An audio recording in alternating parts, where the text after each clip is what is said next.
Hi, this is John Patrick Hickey again, and welcome back to our series on civility. And today I want to talk about civility, or good manners, and the family. Now, this is really an important thing because good manners actually begins in the family.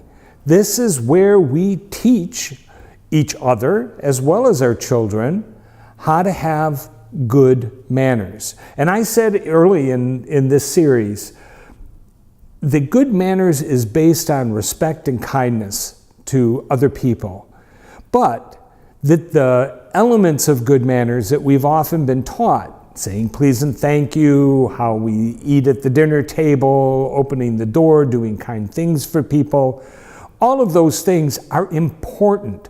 This is where they are trained.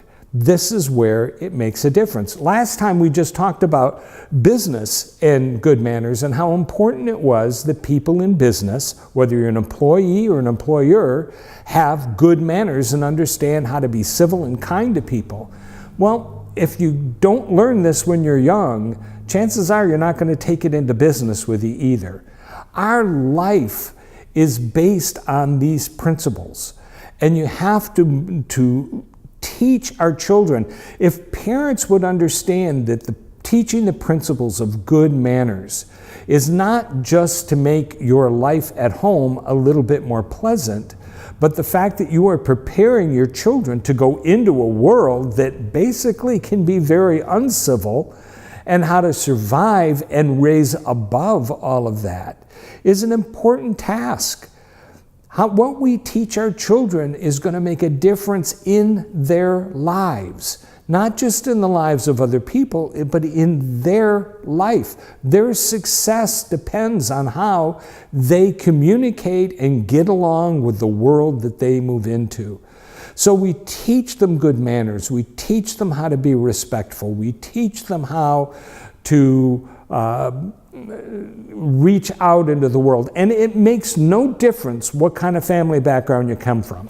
There are people who actually think that good manners, truly good manners, are only taught in homes where the parents are financially successful, the upper crust of society. This is where we teach good manners. Well, I think we all know the proverbial stories of, those who are rich and very rude. So good manners not necessarily taught there. Also, it doesn't mean that because they are rich, they're going to be rude. There are people who do have good manners who are there. The important thing is what the kids learn, whether they learn it in a low-income home or a high-income home. It makes no difference because, again, good manners doesn't cost you anything. Kay West, who is an author, and she wrote a wonderful book that I encourage you to read on how to raise gentlemen, which is a concept that we've lost somewhere along the line in thinking that our children should be gentlemen and proper ladies, but it is important. Anyways, she writes about this, and she says, princes in waiting may be more accustomed to fine dining than boys raised on a pig farm, but familiarity with a place setting and the proper use of a fork is less valuable than kindness and the proper use of please and thank you. So it doesn't matter if you understand where all of the silverware goes on a table setting, if you understand the importance of saying please and thank you, the importance of listening when someone is speaking to you, the importance of being kind to other people, not interrupting when somebody is talking.